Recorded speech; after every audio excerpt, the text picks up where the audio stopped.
Hello friends, आप सभी का एक बार फिर से स्वागत है हमारे यूट्यूब चैनल तूफान क्लासेस में। यह मेरा तीसरा वीडियो है। मैंने अपना दूसरा वीडियो में 4 प्रकार के सेंटेंस के बारे में बता दिया था। यह मेरा तीसरा वीडियो है। देखिए, मैंने अपना तीसरा वीडियो बना के डाल दिया था, लेकिन उसमें थोड़ा आवाज़ की प्रॉब्लम थी, इसलिए मैं तीसरा वीडियो फिर से बना रहा हूँ।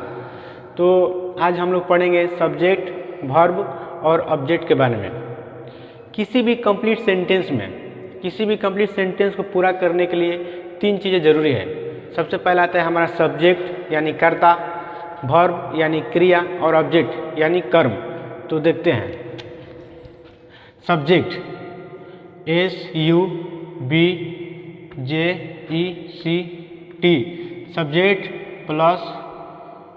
Plus verb plus object, OBJECT, object. Subject, verb, object, इन्हीं तीन चीज़ों को मिलाकर एक सेंटेंस का निर्माण होता है। ठीक जैसे मनुष्य अपनी आवश्यकताओं की पूर्ति के लिए तीन चीज़ों का होना जरूरी है, जैसे रोटी, कपड़ा, मकान। वैसे ही ये सब्जेक्ट, वर्ब और ऑब्जेक्ट को मिलाकर ही किसी सेंटेंस का निर्माण होता है। तो हम लोग तो देखिए, सब्जेक्ट किसे कहते हैं। किसी भी सेंटेंस में जो किसी कार्य को करता है या जिसके बारे में बात की जाती है, उसे हम सब्जेक्ट करते हैं। देखिए, एक बार मैं पुनः इसको रिपीट कर देता हूँ। किसी भी सेंटेंस में जो किसी कार्य को करता है या जिसके बारे में बात की जाती है, उसे हम सब्जेक्ट कहते हैं। तो आइए लिख कर समझते हैं। Subject SUBJECT, subject. किसी भी सेंटेंस में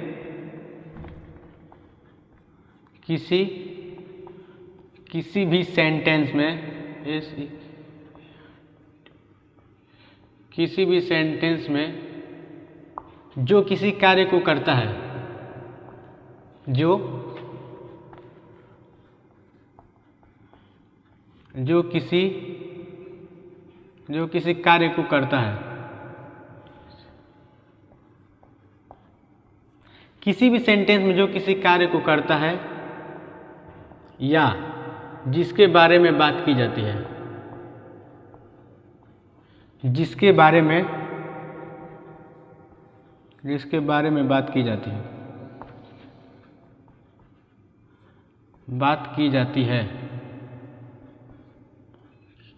जिसके बारे में बात की जाती है, उसे हम सब्जेक्ट करते हैं।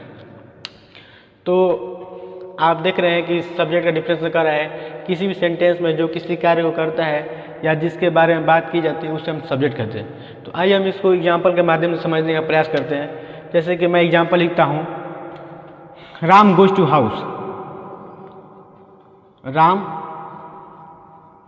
Ram goes to house.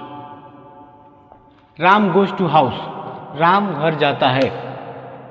देखिए, इस सेंटेंस में कार्य को कौन कर रहा है? इस सेंटेंस में कार्य को राम कर रहा है। घर जाने का काम कौन कर रहा है? राम कर रहा है। तो इसलिए हमारा राम सब्जेक्ट होगा। अब देखिए, हम सब्जेक्ट का पहचान कैसे करते हैं। किसी भी सेंटेंस में यदि हु और व्हाट का क्वेश्चन बन रहा है, किसी भी सेंटेंस में यदि हु और व्हाट का क्वेश्चन बन रहा है, तो हमारा सब्जेक्ट हुआ। जैसे देखिए, यहाँ पर मैं हु का क्वेश्चन बना सकता हूँ। हु गोज टू हाउस, कौन घर जाता है? आप कह सकते हैं हु गोज टू हाउस, कौन घर जाता है? तो आप कहेंगे कि राम घर जाता है। इसलिए जो हमारा होगा राम होगा हमारा सब्जेक्ट। इसलिए हमारा राम होगा सब्जेक्ट, SUBJECT। इसलिए हमारा होगा राम सब्जेक्ट। तो आप इसको समझ गए, तो मैं इसको मिटा दे रहा हूँ।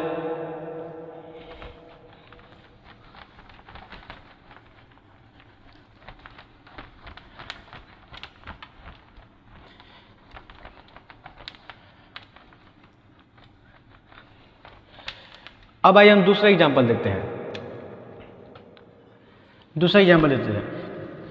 जैसे मैं लिखता हूं, राम एक अच्छा लड़का है। Ram is a good boy.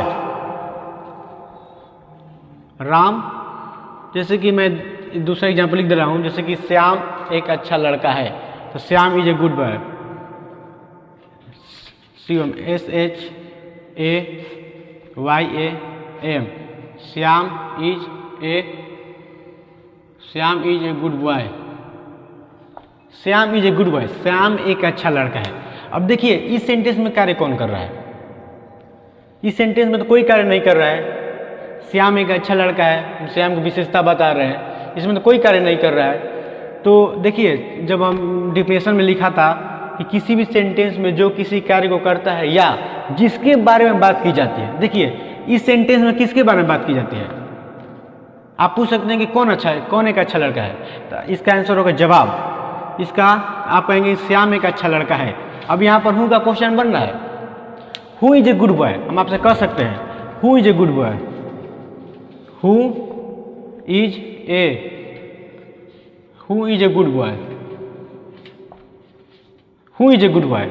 अब यहाँ पर हु का क्वेश्चन बन रहा है, कौन एक अच्छा लड़का है? आप कहेंगे श्याम, श्याम एक अच्छा लड़का है, तो इसलिए हमारा होगा श्याम, श्याम हमारा होगा सब्जेक्ट, SUBJECT, इसलिए हमारा होगा श्याम, श्याम सब्जेक्ट। अब आइए हम तीसरा एग्जाम्पल देखते हैं। जैसे मैं लिख रहा हूँ honesty is the best policy, ईमानदारी एक अच्छी नीति है। Honesty is the best policy, HONESTY,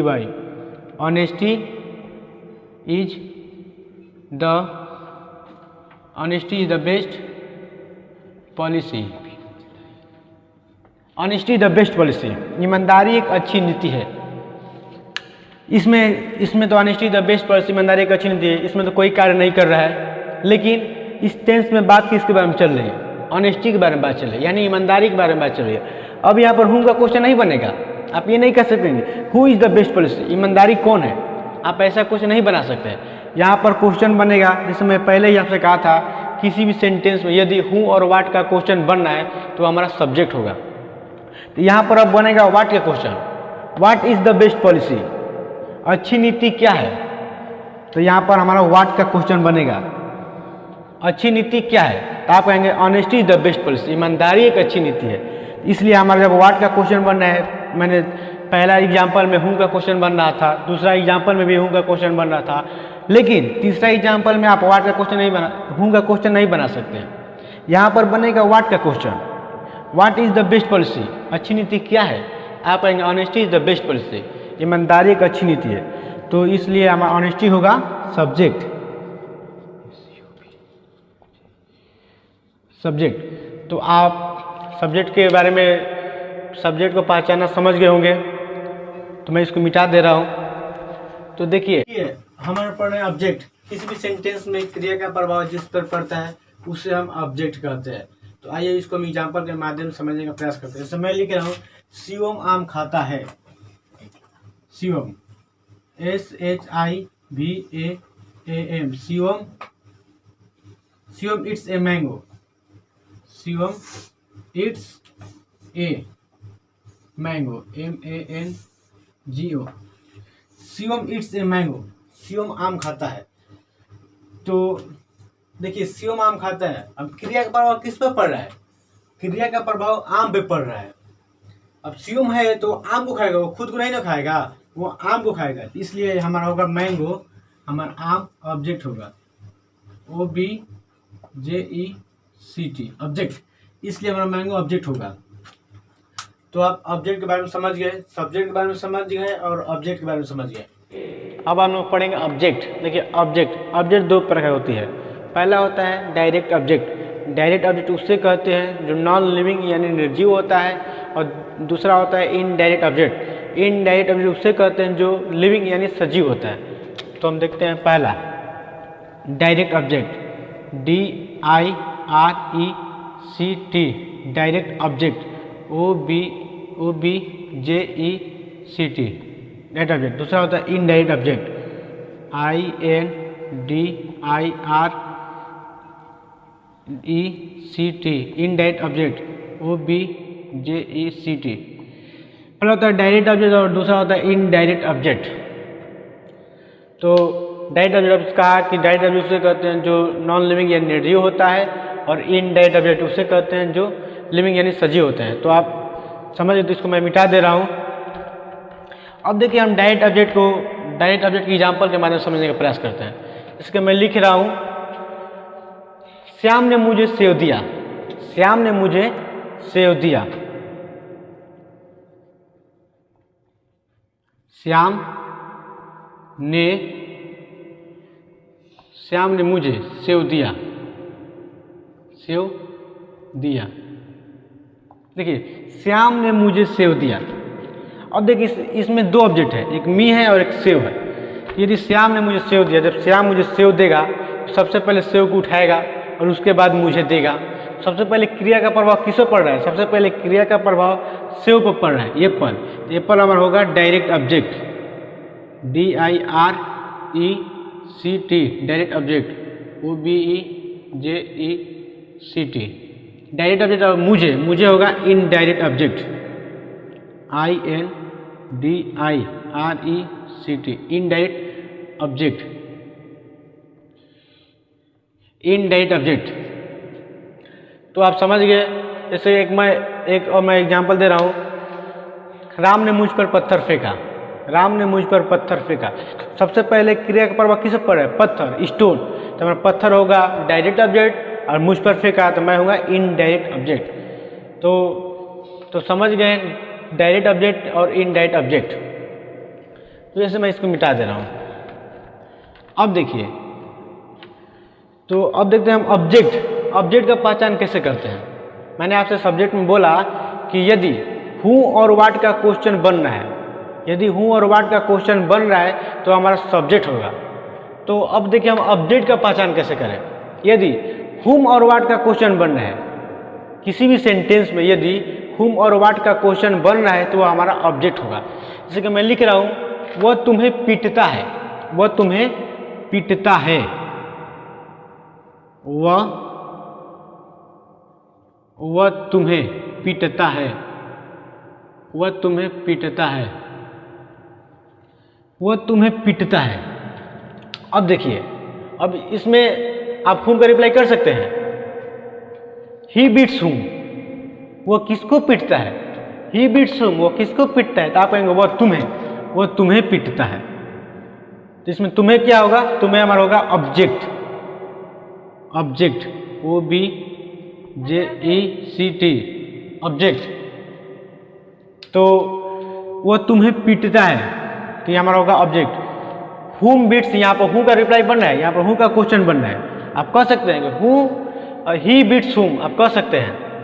तो देखिए एक और मैं एग्जांपल देता हूँ। जैसे कि ये पहला एग्जांपल हो गया, अब ये हो गया दूसरा एग्जांपल। जैसे मैं लिखता हूँ, honesty is the best policy, HONESTY,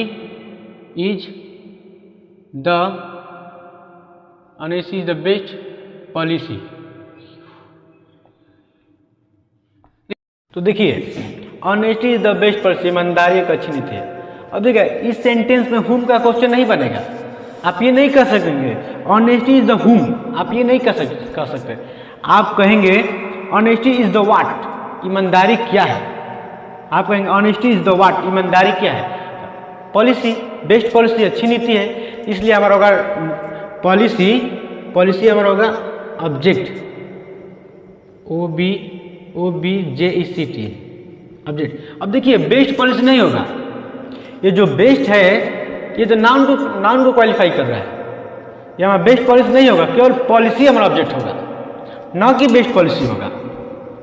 तो देखिए मैंने आपसे कहा कि सब्जेक्ट में यदि हु और व्हाट का क्वेश्चन बन रहा है तो हमारा किसी भी सेंटेंस में यदि हु और व्हाट का क्वेश्चन बन रहा है तो हमारा सब्जेक्ट होगा। देखिए मैं यह भी कर रहा हूँ, ऑब्जेक्ट में भी कर रहा हूँ, किसी भी सेंटेंस में हुम और व्हाट का क्वेश्चन बन रहा है। अब देखिए कंफ्यूज मत हो जाएगा। देखिए कभी भी सब्जेक्ट आता है जो वर्ब के पहले आता है। अब किसी भी सेंटेंस में आप देखेंगे यदि हु और व्हाट का क्वेश्चन बन रहा है, वर्ब के पहले आ रहा है, वर्ब के पहले आ रहा है और हु और व्हाट का क्वेश्चन भी बन रहा है तो हमारा सब्जेक्ट होगा। और वर्ब के बाद आ रहा है और हुम और व्हाट का क्वेश्चन बन रहा है तो हमारा ऑब्जेक्ट होगा। तो आप सब्जेक्ट, वर्ब, ऑब्जेक्ट समझ गए। तो हमारे वीडियो को लाइक करें, सब्सक्राइब करें, कमेंट करें और कुछ भी न समझ में आए तो उसको कमेंट में लिखिए कि क्या समझ में नहीं आ रहा है। तो थैंक्स फॉर वॉचिंग।